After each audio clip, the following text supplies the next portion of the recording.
These magnetic door latches or catches are pretty convenient. Everything aligned perfectly so it works can be a little tricky. I'll show you a couple tips on how to make it go really easy. Now, getting this plate in the exact position can be a little tricky, but we've got a trick for that. To find the exact location of where the magnet hits this wood, we'll cover the magnets with chalk.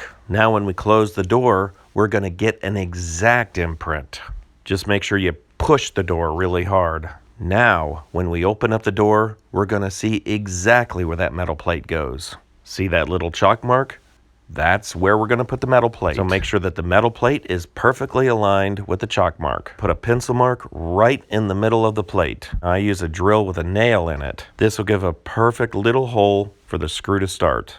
That way the screw doesn't move back and forth. There we go. Nice and straight.